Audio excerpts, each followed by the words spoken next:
about you. Not you, but you and your story. Because everybody has a story with Jeff Seltzer.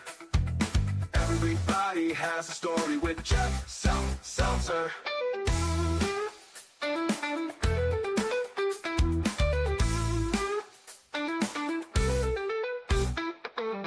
Brought to you by JeffSeltzer.com. Hello and welcome to Everybody Has a Story with Jeff Seltzer. I am your host, Jeff Seltzer, and this is once again my own personal midlife crisis. So thank you again for joining me on this journey. I did want to call out the fact that this past week we hit our 21st country. So I'd like to welcome Brazil in the house. Still waiting on an Antarctica and a African country to listen or stream it at some point so we can hit all 7 continents. But as of right now, we've hit 21 countries, which for a small scale show like this is pretty cool and pretty fun for me to watch. So thank you all for joining. If you're in Brazil, I don't speak Portuguese, but hello.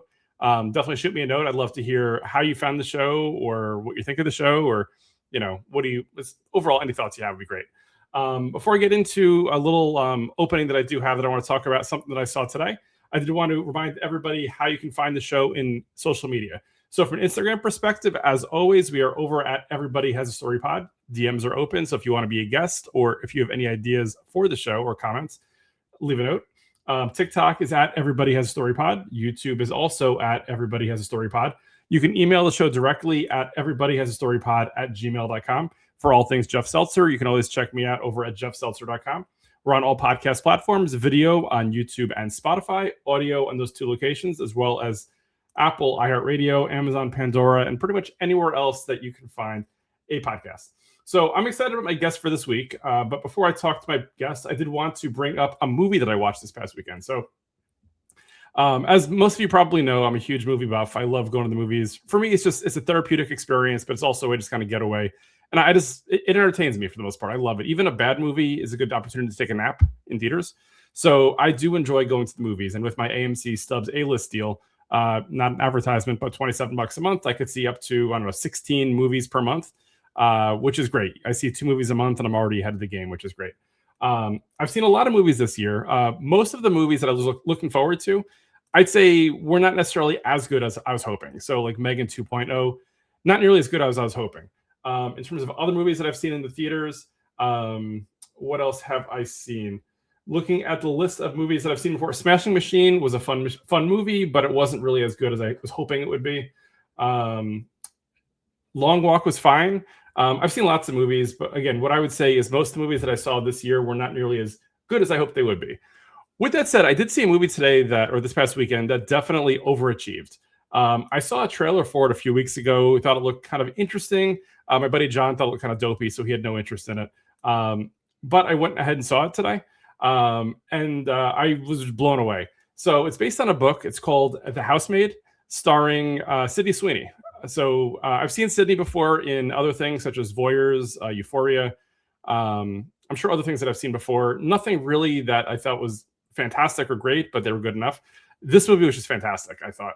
A little over 2 hours long, great story. Acting was really good. Definitely some twists I didn't see coming. Lots of fun. And it's just a movie that was just a lot of just things that I didn't expect to see. So sitting there, went by myself, theater was fairly empty, great experience, and just kind of like living through it and experiencing it. So if you're looking for a movie to watch over the next couple of weeks before it leaves theaters, definitely consider going to see The Housemaid. I would say it definitely overachieved. Others might disagree, but I mean, who knows? Watch it, see it for yourself. Worst case, in probably about 2 months, it'll be on streaming, either Paramount or Peacock or something like that. So it's a fun movie, definitely worth checking out. If you like books, go read the book first. I don't know. With that said, I did want to welcome back my guest for this week. He was back in episode 13, so he's definitely one of the OGs. Would like to welcome back a friend of mine, buddy pal, Zach Linder. Zach, how are you today?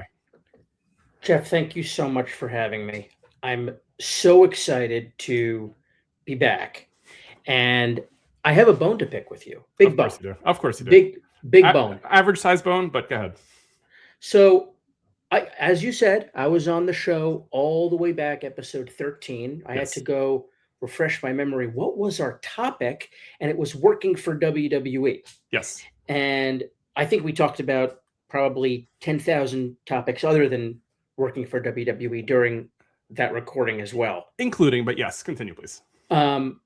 I've been asking, begging, pleading to come back on this show just so I can catch up to Marcus Percal. And I had made reference to this earlier today to you. You didn't know what the hell I was talking about. But I said to you, there was an episode of the show that you did with Marcus several weeks, months ago, where you asked him a questionnaire, a series of questions to get to know each other. Sure. And I forget what episode that was. I tried to locate that episode in your archive before we hopped on the StreamYard here, and I couldn't find it. But it was at that time when I said, look, I want to come back. I want you to ask me those questions. And you have not had me back since then. You denied my request for the questionnaire. Okay. Denied. And Marcus did not appear on this show until I checked my note. I did my due diligence. Okay. 28. Hmm. So he had multiple episodes in between 13 and 28 before he made his first appearance. He's now lapped me, I don't know, 4, 5, 6 times over. And I'm begging to get on the show. I can't even be asked a damn questionnaire. Can you believe this? So a couple of This things. fair treatment, Jeff? So first of all, I do appreciate, and obviously, I do try to listen to all criticism as well as all compliments, right? So I appreciate you bringing this to my attention. So a few things here. So number one, and I'm going to start at the end first. So this is your second appearance. So this puts you in great company. So you're up there with Zeta Steel as a 2-timer on the show. You're up here with Ray Both Sanchez. Former WWE employees, myself and Zeta Steel. That's true. And now potentially a current Ring of Honor AEW employee. Allegedly, we're not really sure, but I think definitely some great things ahead for her. So definitely you're in good company, right? You've got Zeta Steel and you are both tied with 2 appearances in the show, which is great. I can look at the list. Good. I don't know if I love that, but okay, keep going. Okay, we'll work up to it. Number 2, what I'm going to say is you did have an opportunity back in August to make an earlier appearance. Now, granted, that would have put you in probably, the 50s or so. Now, for various reasons, not looking to toss anyone under the bus, that didn't happen. Didn't work out as we had originally planned. So we ended up punting on that to today. Number 3, I would say, so the mention that you had about a questionnaire with Marcus. So I vaguely remember a questionnaire. I will say this is episode 62. There are a number of gimmicks that I've gone through over the first 61 episodes that have come and gone. If I had fully understood what you were trying to get at via text message, now it's possible my head was in 17 different places. I could have put together a questionnaire. I mean, probably on the fly, I could put one together. But we can also use it as a teaser for your third appearance. So when you do surpass, the up and coming legend Zeta Steel with your third appearance, because my assumption is she's probably 2 and done at this point. I don't know that I'll get her again. At that point, we can use that as a questionnaire episode, so that way we can learn a lot more about who is Zach Linder. Is that fair? I suppose that's fair. I do want to touch on the August situation that you mentioned. When you said you had a bone to pick, I assumed you were going straight to the Boston situation and how some topics got brought up with the J&J guys. But whatever you'd like to air your grievances on before, I mean, it is Festivus last week, I guess, right? Based on the time when this is dropped. So, we can talk about what you mentioned with Jimmy and Joe as well. That's a separate bone. I have multiple bones. You truly are an exception of science here with all these bones you got here, Zach. So please continue. But what I will say is, yes. And by the way, Festivus is tomorrow, as of this recording. As of this recording, 23rd. Yes. But this will drop on the 29th, I believe. So at that point, Festivus will be almost long. It's going to be. Yeah. It's going to be old news. We'll be looking forward to Festivus 2026 by then. It's going to be amazing. I can't wait. Yes. The situation in August that you alluded to, you and I traveled up to the Boston area to go to the live show of the Major Wrestling Figure podcast at the world famous Kowloon's. That's right. Sorry, not Possessive. It's just Kowloon. Yes, singular. And after the show, we were all having a great time. It was a party atmosphere in their beer garden outside. We're eating delicious food. We're having some adult beverages. And you came up to me and you said, when are you thinking about leaving? Let's go back to the hotel room. We'll record the podcast. and we're having a great time. This is how I don't know how often you go to Kowloon. I'm not there very frequently. I had been there many years beforehand. It was like a homecoming, and we're with all these fantastic people to chat with. We're having a great time, indulging in our nerdy hobbies with one another. And you say, I want to go to the hotel room to record a podcast. I said, Jeff, let's do it another time. Let's do it in a week or two. Let's do it when we get back to the New York, New Jersey area. And you went back to the hotel. You wanted to get some rest. I respect that. That was in August. September, October, November, December. We're talking 4 months. That's more than a fiscal quarter. This is true. It's accurate. Yes. So most of what you said there is accurate, especially the fiscal quarter piece. What I will say is, that's not debatable. It's not debatable how long 4 months is. We're not going that, different. That is a fact. What I will say is, I think it was probably when you got to the airport, which I'm not going to dig into at this point either, when you mentioned that you didn't bring a laptop or an iPad. I think it might have been at that point that I decided that we probably were not going to record a podcast because we needed a second device. I see. That's fine. What I will say also is, again, not to dig too deep into this one again either, is when we left, or when I left Kowloon and then you eventually came back to the room as well, I was tired. I mean, for me, traveling is a pain in the butt. Like, I am not a good traveler, and I fully own and comprehend that. But also knowing that we were going to get up super early the next day, I think that was also part of my mindset, was right. Not necessarily going back to record, but going back because we'd have to get up at the butt crack of dawn, So to get into that a little bit. Sure. So when you did very graciously invite me to come back on your show, I'm very happy to be here. I want to say I'm glad to have you, especially now if we've had this opening preamble. I'm really excited to have you here. One of the topics that we discussed doing was travel. And we decided not to do that. We're going to have a different topic today, and that's fine. But I don't want to brag, Jeff. Please I am brag away. Very good and experienced traveler. Okay. People say I'm one of the best travelers. You've never seen a traveler quite like Zach Linder. Of course. And quite frankly, you're hearing it a lot. But I'm a very good traveler, and I have it down to a science.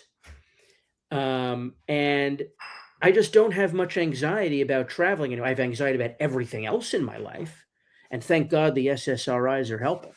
But the travel piece, I've had so much experience, and I've gone through so many security checkpoints at this point in my life. I have no anxiety about it. So I knew that I didn't need a great night's sleep to have a successful travel day the following day. That's fair. With that said, though, we did have to get up early because there was a little bit of a potential challenge that we wanted to make sure we got through to get to the flight. Yes. So I did something. So not only am I a good traveler, I'm usually a very prepared traveler. Sure. And I did something on that trip up to Massachusetts that I had never done before. The previous evening, I had taken my son for Italian ices, and it was a beautiful summer evening. I decided I would walk with him to the Italian ice shop, and I wanted to travel light. So I didn't bring my whole wallet. I took my ID out of my pocket, so I'd have my ID with me, and I put it in my shorts that night, and we walked over to Ralph's to get some Italian ices. And when I got back, I did not put the ID back into my wallet. So I arrived at the airport with something I'd never done before, which was leave my ID at home. Thankfully, it all worked out getting on the plane, going there. It all worked out coming back. It was actually extremely seamless. Yes. But that is what you're alluding to, and I've never done that before, and I'll never do it since. And before we get into the topic for the day, the other thing I just wanted to mention, I'm glad that you like the Sydney Sweeney movie. I really want to see that film. It's great. A whole bunch of good films out right now, and I'm also an AMC A-list member, and I wanted to show you this new garment that I've just acquired. All right. This is kind of an if you know kind of item. This is a hat that says MacGuffins on it, which is, if you're an AMC person, bar. You know that MacGuffins is the tongue-in-cheek name of the bar at AMC Dine-ins, and then on the back of the hat, I don't know if you can see that clearly, but what that says is where everyone knows you're A-list. Very nice. So Very nice. it looks kind of like Cheers. So Yes. instead of where everyone knows your name, where everyone knows you're A-list. Well done. Well done. So, first of all, I do want to thank you for obviously joining again. All apologies for making it take so long between appearance 1 and appearance 2. We'll make sure appearance 3 happens less than 15 months from now. So definitely put you back on the list. But again, did want to talk about the topic that everybody's probably seeing if they haven't, skipped out of this episode yet, or if they skipped to this part of the episode, is about conventions. So taking a step back, Zach and I are both part of a Facebook group, which is where we originally met, largely about like wrestling action figure collecting and things like that. But I would say both mine and Zach's, obsessions go a little wider than that. Just in general, getting various autographs, celebrity pictures, things like that, which obviously is a whole different universe in itself. Over the years, I've gone to plenty of wrestling conventions. I've gone to other, let's say, non-wrestling conventions. Zach, I think, blows me out of the water in terms of what he's done, what he's gone to. Is he flies to them and drop. I don't think that's right. Because you've been doing this far longer than I have, Jeff. Well, I mean, I'm a decade older than you are, but I don't sure that necessarily makes up for it. You travel to a lot of them, it feels like, or maybe it's just kind of like hit or miss. I probably go. What do I do? So I've done Chill Out and Chiller a few times. I mean, I've done the WrestleCons, but I feel like you've gone to a lot more in terms of, let's say, diversity. So like different types of conventions. I've never, outside of WrestleCon, which is part of WrestleMania that is, I've never flown to a convention or said, hey, I'm going to go to a convention this weekend. You've done that countless times, I think, I would say. With that said, again, kind of introducing the idea there. How long ago, or do you remember what your first ever convention was in terms of like celebrities and collecting and such? So here's what I'll say. Sure. I'm pretty new to this hobby. Okay. Pretty new. Okay. Not only do you have age on me, and let's Sure. face it, you're a very old man. Oh, I am. I'm ancient. But not only do you have age on me, you have a lot of years in this hobby. I have not really been in this hobby for much longer than 2 years. Maybe a little bit longer than that, 2.5 at the very most.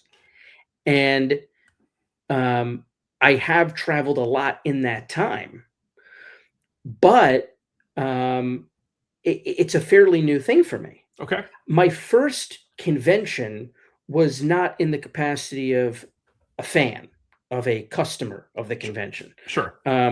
I went to San Diego Comic-Con in 2015 as in my capacity for the brand I was working for at the time, who had a large presence, multiple boots on the ground activations, and had some panels going on inside the convention hall. So I was there in that capacity. And that was my first exposure to con culture, which is quite the convention to have that first exposure. Yes. I did not do any autographs or photo ops at that time. I'm not very into the photo ops, to be honest. Sure. I've done a handful of them, and we can talk about that in a little bit. Of course. But it was my first exposure to seeing the massive exhibits that some brands have. I remember spending a lot of time at the Mattel area looking at the wrestling action figures, and some other booths here and there. I will say the one photo op that I do remember getting is there was like a Charlie Brown and Peanut. There was someone in a Snoopy costume. There's a great photo of me and Snoopy. Nice. But and let's face it, a big name. A big and a rare name. You don't tough see get. No. Yeah, he's a tough get. You don't see him come out that often. But other than that, did not do any autographs or photo ops. I was there working. Okay. And then for that same brand, I went to New York Comic-Con later that year as well, which felt honestly more chaotic than San Diego Comic-Con did, even though San Diego is known as kind of the bigger, more premier convention. But again, I didn't even get Snoopy when I was in New York. So did even less there. Yeah. And then I did not go to a convention for a really long time, with the exception of, being a wrestling fan and maybe wandering around into WrestleCon, one year when I'm at a wrestling show. But I went in there as like something to do. I wasn't on there, on the hunt for autographs and Sure. photos. Yeah. Yeah.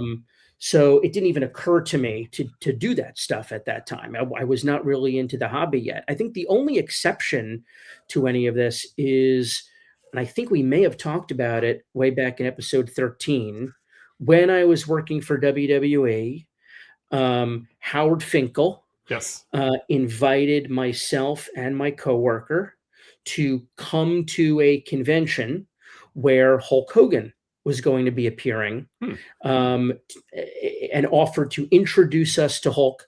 Hogan had just left TNA, Okay. Impact Wrestling, and Yep. there was a lot of speculation if he was going to come back to WWE at that time. He did end up doing that, and he said, "Well, let me just introduce you to Hulk, and you could do like a little interview with him on the spot. Let's see if he's down to do it." So we did do it at that time. That was at Terrace on the Park Okay. in Flushing, Queens, Right. which is a beautiful kind of mid-century wedding venue more than anything else. And that turned out to be the big event. But I didn't put together until many years later, after I was going to big event as a fan, that this was the same outfit. Is that So- so? Is that conversation or interview? Is that still up on WWE.com? Because I know last time we talked, you had mentioned that like a lot of your older interviews are still up there and actually still reference you. Like, is that one still up there, or that one eventually get scrubbed? It never went up. Oh, okay. That one never went up. I do have the audio that I can. It's probably on a disc, so I'd have to figure out, first of all, a device where I can insert a disc, Sure. to grab the file off of. But we transcribed it. We wrote it into a story. It was meant to be like kind of a fun, speculative story. Of course. And we had it all ready to go. It was prepped into the WWE.com CMS. Yep. And we did not get the approval on it because, as it turned out, he was coming back and that deal was in the works, and they just didn't want to upset the apple cart in any way. So never saw the light of day. Interesting. So it sounds like, again, as you said before, your earliest, I guess, convention memories were around like 15 or so, something like that. 2015, that is. For me, I have a couple, but like for me, like I have some early conventions, and then most of them are more recent. So the first one I remember going to was probably back in like 1998. I want to say it was in the East Rutherford area, somewhere around Giant Stadium, old Giant Stadium area, I guess. I remember I met the Sandman and Missy Hyatt there for the first time. ECW wrestler and legendary valet, Sandman and Missy Hyatt, not the opposite way. Who else was there? I think Peter Criss from Kiss was there. Oh, and he's making the rounds again, Peter Criss. So I've heard. Goldberg was there. The Undertaker was there, and I met the Macho Man Randy Savage for the one and only time there as well. I have very vague memories of maybe it was Secaucus. I don't know, somewhere around that area. Then I think I fast forward a little bit to maybe like 2013. I went to both WrestleCon and WrestleMania Access that weekend, which was a lot of fun, which was great. I went to a couple Legends of the Ring, but I didn't really start going to a lot more conventions probably the last couple of years. I think once I had kids, I mean, not that I was going to conventions before I had kids, but once I had kids early on, I was a little distracted, and then eventually, I guess, found my way to the conventions and such like that. So for me, I would say similar to you, Zach. I would say in the last like 2 or 3 years is probably when I've started going a little more frequently. But you've earned a few more frequent flyer air miles than I have in going to conventions. But with that said, you had mentioned that when you go, you're generally more into the autographs versus pictures, but you do get pictures occasionally and such like that. Who are some of your favorite, let's say, autograph meets that you've gotten in the last couple of years at conventions? Oh, geez. That's putting me on the spot. Probably the best interaction that I've had was I went to Raleigh this year, almost specifically to meet Wayne Knight, who played Newman on Seinfeld. Right. And I prepared for for this podcast appearance, I prepped some things here. You're a professional, so obviously you did. So there we have it. Very cool. You got the picture. Yeah, very nice. There's Wayne Knight right there. Sweet. And also from Jurassic Park, for those who know that movie. Yep, also from Jurassic Park. And let's see if I have the Seinfeld thing here. Wrote "Hello, Jerry." That's awesome. Very cool.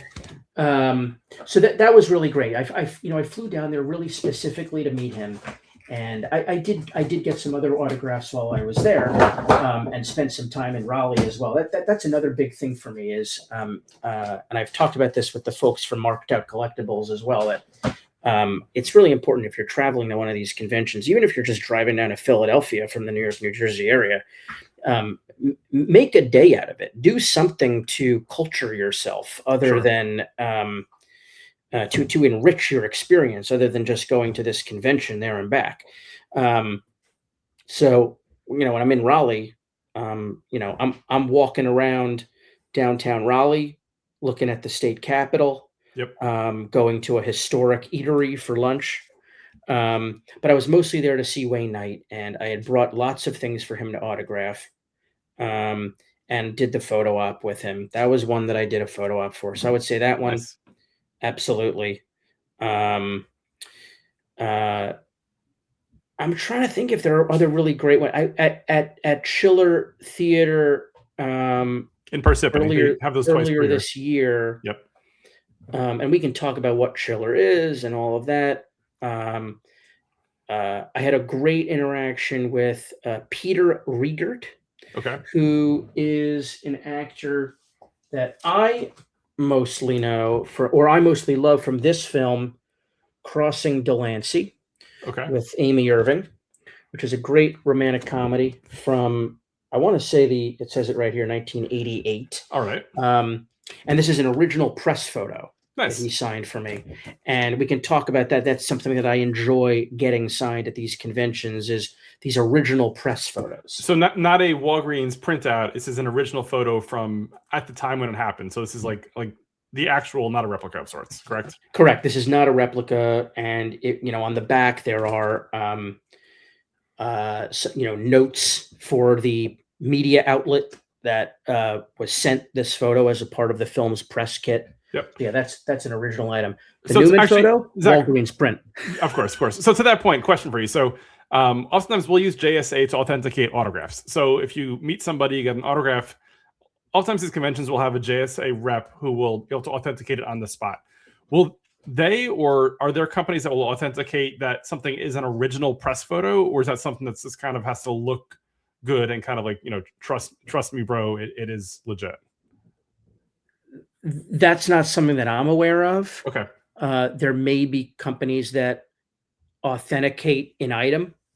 Probably these collectible authentication companies. Sure. But I don't know. It's not something that I question. So I'm not looking to validate the authenticity of that. That's fair. So to your earlier comment, also, I'll say this too. So I haven't traveled to too many conventions. Mostly the ones were like WrestleCon, which are around WrestleMania. What I will say though is whenever I do get to travel for work, I do try to find something, cool or fun in that town just to kind of experience, because if I'm already in the area, I might as well make the most of it. So like in the past, I've traveled to work to like Minneapolis for calling on various accounts that are Jeff, there. I think we should save this for our travel episode. Ooh, good call. Okay, that's fine. Look at Zach taking control of the conversation here. Got it. Okay. Are there any conventions that you've gone to for a specific person, only to find out that specific person that you really wanted either no-showed or was canceled on or whatever, like that you didn't know before you got there? I've never had the experience of you get there and they're not there and there's nobody else that you were going for. Okay. I've had a couple of experiences like that. In March of this year, I believe, I went to the Comic-Con in Kansas City. Okay. And really the main reason for me going was to meet this guy named Alan Oppenheimer. No relation to the nuclear physicist. Of course. But Alan Oppenheimer, mostly known, I would say, for two things. At least I knew him from these two things. He was the voice of Skeletor in the He-Man cartoon, which was an iconic voice. Of course. And he, one of my favorite movies from when I was a kid, The Never-Ending Story. He voiced multiple characters in that movie. Okay. So he's very old now. I think he's 94, although don't quote me on that. Of course. And he used to make convention appearances all the time, and they're much more rare now. So he was promoted for Kansas City Comic-Con, and I booked my trip around this. There were some other folks there that I was excited to meet as well. But about a week before the convention, he canceled. I believe he had pneumonia. And when someone of his age gets pneumonia, that's no joke. So he was also booked for some other conventions that year that he also canceled. So it was a bummer. I had built this trip almost specifically for him, but I was able to salvage the trip. And he lives out in California, the LA area, and he did end up making an appearance at a convention in Anaheim later this year. And when he was announced for that convention, I booked a trip for that one as well. That one was a little bit more of a substantial trip. I had a friend's birthday. There was a wrestling event. There was another convention in town in Burbank. So I kind of built this whole trip around it. Nice. And I kept because of what had happened in Kansas City. I kept contacting the convention and the promoters on Instagram, emailing. Are we sure Alan Oppenheimer is definitely going to be there? Are we sure he's advertised all 3 days? Are you sure he's going to be there all 3 days? Oh, yes, no problem. So turns out less than a week before the convention, he didn't drop out, but he was only going to be there on the day that I was not going to be there. I planned to fly into Orange County, go to this convention in Anaheim, and then I was making my way to the LA area to go to this thing in Burbank and to go to my friend's birthday party in Hollywood and all these things. So I contacted the convention and I asked for my money back, essentially, or some change of my ticket or something.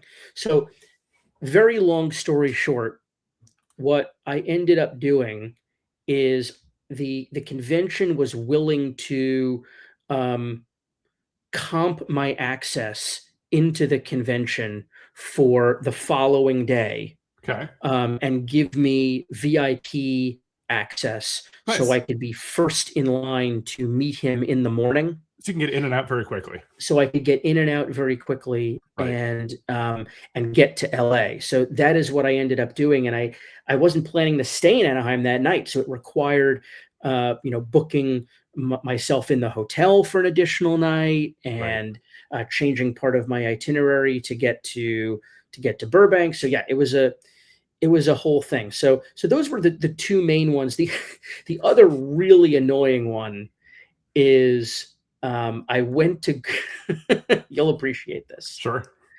I went to go to a shop in New Jersey called the Wrestling Collector, which was promoting an appearance by the Killer Bees. And 1980s WWF tag team, for those that don't know. Iconic. Yes, the masks and everything. When I arrived, only one bee was present.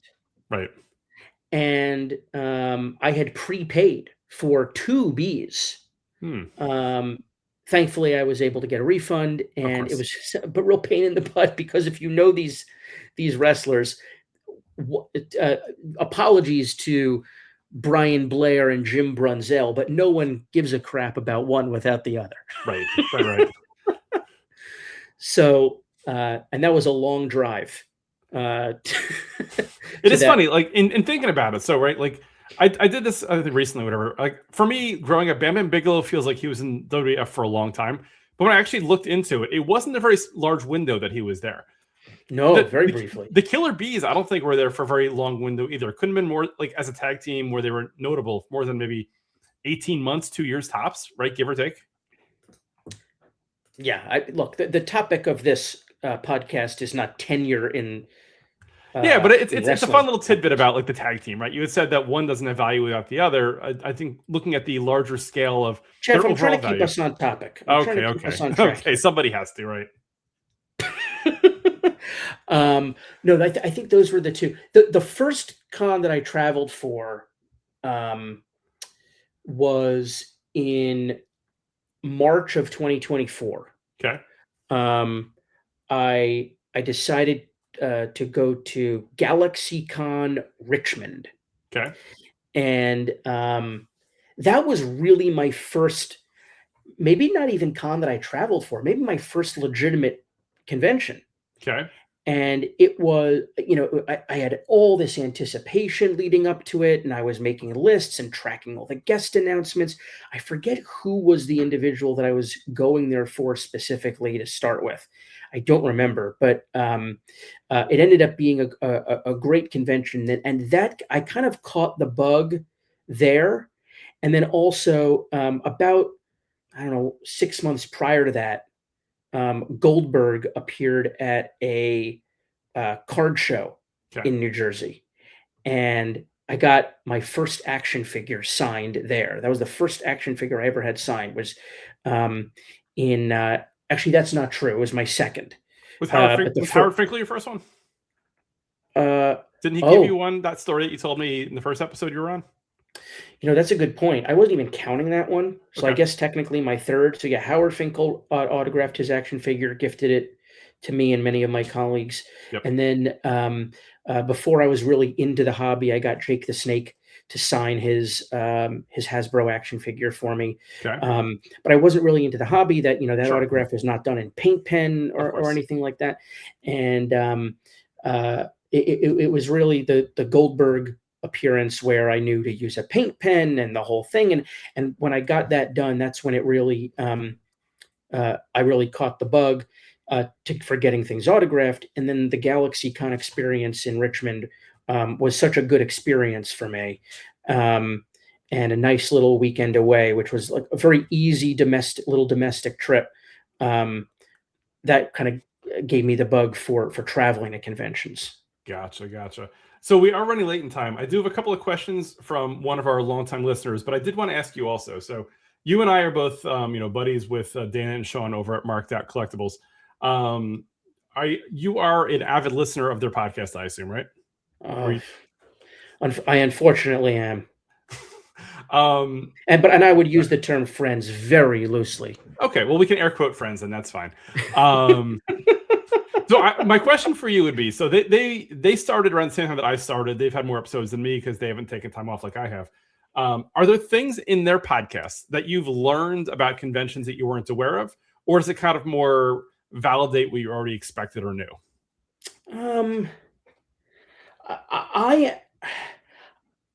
Yeah, I'm sure I've learned things. I've definitely learned things about autograph culture and the collecting culture. And yeah, I guess I've learned things about how certain economics and how the promoters work a little bit. And that's been enlightening, and I find it interesting. What I learned the most from that podcast, both from the hosts and also individuals that they talk about on the podcast, who've written, reports of autographs they've received, things of that nature, is the mind-boggling level that I find people's collections are not curated at all. Okay. And will get all kinds of stuff and will not be as particular as I am, not only about the kind of mini collections that I collect within my hobby. But is that because everyone creates their own set of rules that maybe you don't agree with? Or is that because they truly don't have their own set of like whatever they're, they don't know what they're collecting. Basically, they'll I take think anything. I'm just more particular. I Okay, find that people will get anything signed, sure. and I find that the photo ops is also something that I don't entirely understand.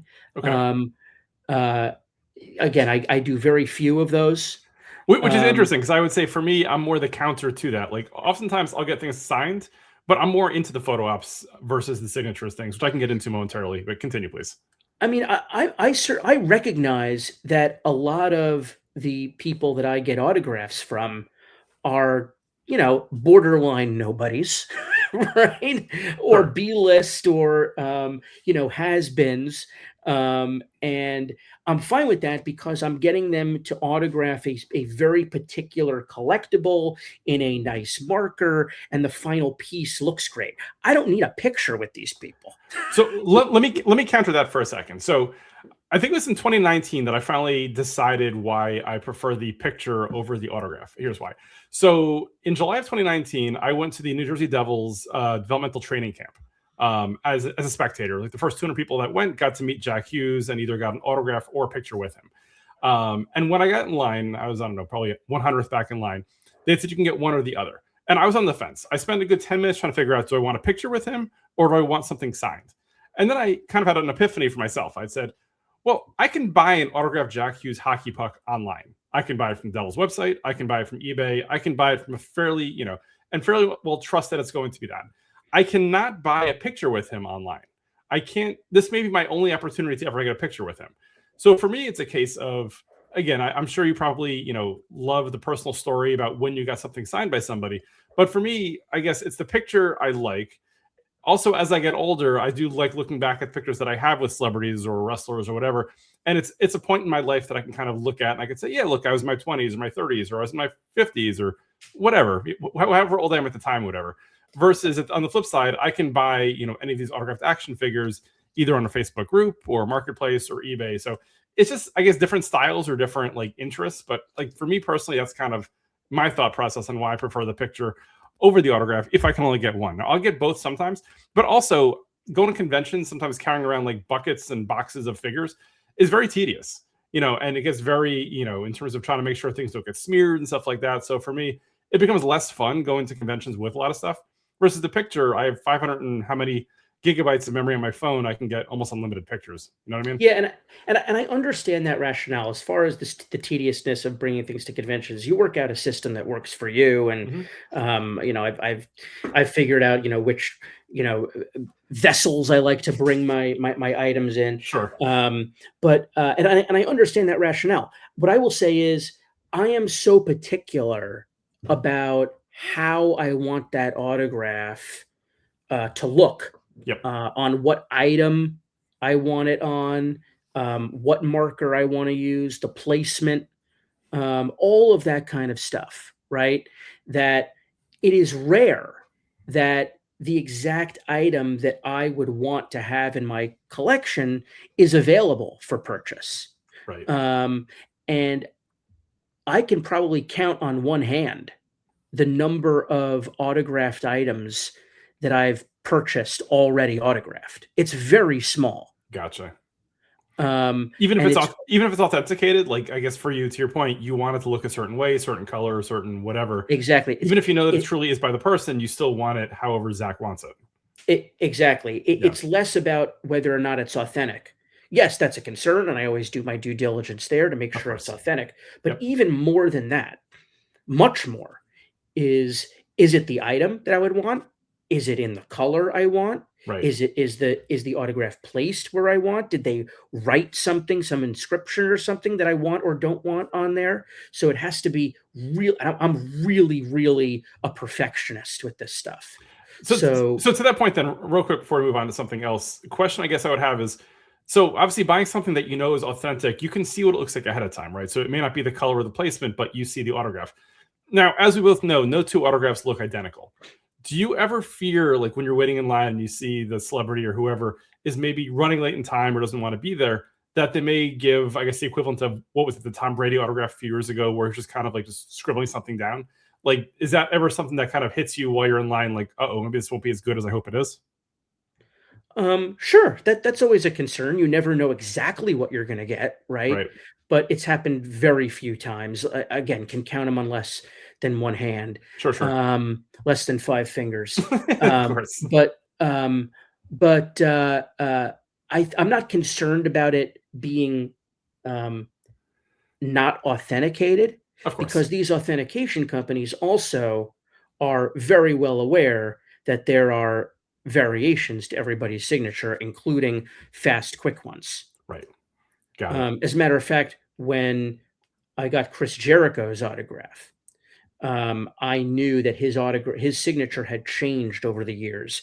It used to be a more complete autograph of his full name, and it's since become kind of a glorified initial mark. Right.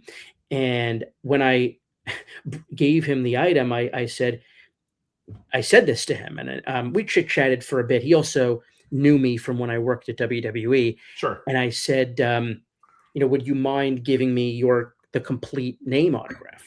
Right. And he didn't know what I was talking about. Or he played dumb. Sure. And he said something like, "I sign one way, man." And I said, "All right." And he signed it, and it turned out he did give me the larger autograph. Well, that's nice. Maybe he's messing with you. Who knows? I don't think he was messing with me. I think he just didn't want maybe other people on the line to hear. Sure. Because I don't think he was going to give everyone that. And same thing with John Cena. Right. But nobody's getting the full signature from John Cena anymore. What's funny when I think about that too is, and sometimes I think they mindfully do one versus the other, or when they're tired. So Zoe Stark, current WWE wrestler, who I think is injured right now. I have a number for autograph cards. I have an out of 5 autograph card, and I have like an out of 50 or so. The out of 50 has like a ZS. The out of 5 has her full autograph from the same exact set. Like it blows my mind that she was mindful enough to do that very differently. Probably in the same autograph run. I guess there's probably other factors at play. You never know. Are they think, right? Are they sticker autographs or on card autograph? I believe they're on card. So if they're on card, then yeah, it was probably a deliberate decision by her. Because it was a more limited card, yeah. Yeah, if they're stickers, sure. She has no idea where those are going to be placed. Of course. Yeah. Cool. So this has been great, Zach. I appreciate everything that you've shared. I appreciate us going down memory lane. Before we did it live up to the hype, do you think? Oh, this has been a great teaser for the next episode, if nothing else, when you come back and we talk travel and everything else that we couldn't get into today. Before moving on, though, to close out the show, I did want to make sure that we do ask you the 2 questions that Marcus had sent me a few weeks ago when he knew you were going to be on the show. So first of all... Oh, great. This guy. Okay. Yeah. First of all, Marcus says hi. All right. 2 questions that he has. Number 1 is a science question. What is easier to wash off skin, oil or water? Oh, water is much easier to wash off skin. Yes, I assume so too. I don't know why you asked that question. I don't even know what. I think you would use water to wash something else off skin. I don't know why you would want to wash water off skin. I would want water on the skin. It's a great question. We'll follow up with Marcus what he actually meant with that one, and I'll ask him the same question as well. So okay. I know what Marcus means. Okay, but we're not going to address it here. We don't need to. That'll be in the extended Patreon exclusive cut if that ever happens. We're not giving Marcus the satisfaction. What's his next question? Next question: when buying furniture for your house, would you buy a cheaper option that looks good but won't last long, especially with a young child around? Or will you spend a little more money for something that will last longer and maintain quality, even if it isn't as aesthetically pleasing? I think there are a lot of variables here, and I really have to think about what my budget is. Am I in this? How long am I going to be in this home for? But let's just to simplify it, and without pulling a Jeff and overthinking in this one, would you rather spend less on something that looks good but won't last as long, or spend more on something that doesn't look as good but will last much longer? I think that's a case-by-case situation, but I'm usually going to go for the aesthetics. Got it. With the assumption that you'll have to replace it at some point because it won't last as long. Yeah, I'll replace it if I need to. But sometimes those things that look nice but maybe are a little cheap, they last way longer than you ever expected, and they end up being a great purchase. That's fair. Well, Zach, this has been great as always. Like I said, we will not wait 15 months. By the way, I want to say I resent both of those questions. Okay, well, we'll tell Marcus that, and we'll see what Marcus comes back for episode 3 for you in terms of other questions. I'm sure there'll be a lot more hard hitting, and as you could probably guess, these questions weren't meant to be what the questions are. They're more symbolic of something else he was trying to get at, I'm sure, especially the oil. Yeah, we're not going to give Mr. Percal his satisfaction. Got it. Although I do want to remind everybody that Marcus is the official senior executive producer from a musical perspective, as he did create the theme song via AI. So thank you, as always, Marcus. Yeah, we're all very impressed. He's a very impressive young man. You know, that's absolutely. What he does. Yeah, he's younger than you, right? I don't know. I don't know. Yeah, I think he's early 30s. I want to say early to mid 30s. Marcus is early to mid 30s. Maybe early 60s. I don't know. He does not look great. Oh. With that said, Zach, anything you'd like to plug, promote, or support before we call it a week? No, except myself. I'm currently a victim of my company's layoffs. So, no, I'm kidding. Corporate America does corporate America sometimes. That's what it does, I guess, right? Thank you for having me, Jeff. Of course. Always a pleasure, Zach, and always a pleasure just to hang around and talk to you, especially with all the different PSA drop-offs we've done and stuff like that. So definitely enjoy our friendship. With that said, everybody, I wanted to call out the fact that this will probably be the last episode for a few weeks. Next week is New Year's, so I'll probably be back maybe late January, early February. We'll have to see. Reminder to everybody, the show can be found on Instagram at Everybody Has a Story Pod. DMs are open if you want to be a guest. We are currently booking out Q1 2026 guests, so definitely shoot me a note on there. TikTok is at Everybody Has a Story Pod. YouTube is also at Everybody Has a Story Pod. You can reach out to the show directly at everybodyhasastorypod@gmail.com for all things Jeff Seltzer. You can always check me out at jeffseltzer.com. We're on all podcast platforms, video on Spotify and YouTube. Audio is everywhere else. With that said, have an amazing day. Have an amazing week. See you guys next year. Take care and peace.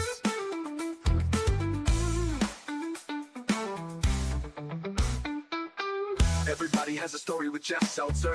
Everybody has a story with Jeff Seltzer. Everybody has a story with Jeff Seltzer. Everybody has a story with Jeff Seltzer.